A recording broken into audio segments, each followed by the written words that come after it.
सल्तनत उस्मानिया को लेकर दुनिया भर के समर्थक, विरोधक और मुसलमानों के रुझानों को देखते हुए आप सभी दोस्त अहबाब और हमारे व्यूअर्स से रिस्पांस को देखते हुए हमने सोचा क्यों ना आपको एक और जबरदस्त जानकारी दी जाए। आज हम जानेंगे दोबारा कब कायम होगी सल्तनत उस्मानिया। सल्तनत कायम करने की जद्दोजहद कब से शुरू है? निल्हान खातून कौन है? एर्दोगान से क्या रिलेशन है? क्या 100 साल की पाबंदी के बाद खामोश ही बैठे थे मुसलमान? अब 2023 में बाला खातून की नस्ल वारिस एर्दोगान के साथ कायम करेगी सल्तनत उस्मानिया। तो बने रहिए आखिर तक हमारे साथ इन सभी सवालों के जवाब जानने के लिए।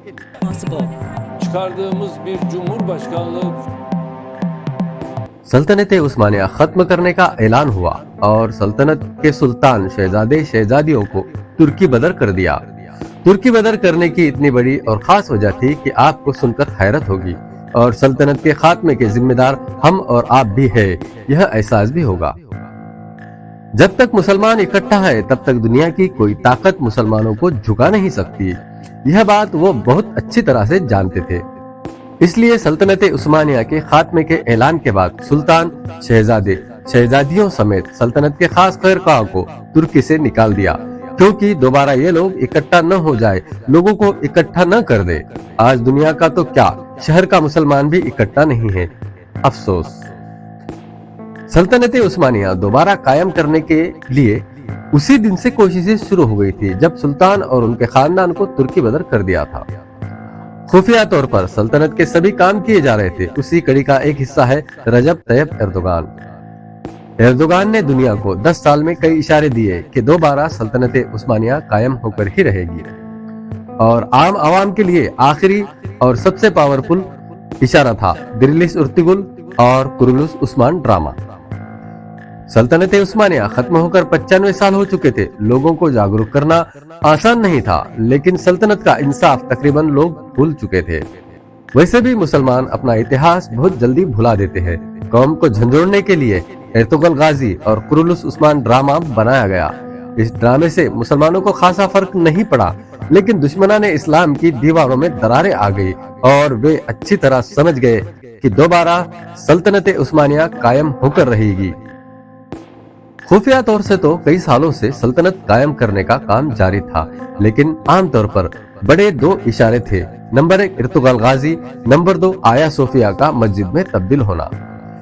जब आया सोफिया को मस्जिद में तब्दील किया गया, तमाम मुसलमानों की नजरें मस्जिद की तरफ थी, लेकिन दुश्मनाने इस्लाम की नजरें वहां थी जहां मुसलमानों की नजरें होना चाहिए थी। आया सोफिया को मस्जिद में तब्दील किया गया तब दुश्मनाने इस्लाम के दिमागों में उठे जलजलों ने उन्हें नीचे से ऊपर तक हिलाकर रख दिया था। इसकी वजह आया सोफिया का मस्जिद में तब्दील होना नहीं था, बल्कि रजब तैयब एर्दोगान के साथ सुल्तान अब्दुल हामिद सानी की परपोती सुल्तान उस्मान की खातून बाला खातून की वारिस सुल्तान इल्हान खातून का मौजूद होना। सल्तनत से ताल्लुक रखने और शाही खानदान से ताल्लुक रखने वाली इल्हान खातून ने दुश्मनों के पैरों तले से जमीन खींच की और इस तरह से दुनिया के सामने आ गया कि मुसलमान 100 साल से सोए हुए नहीं थे।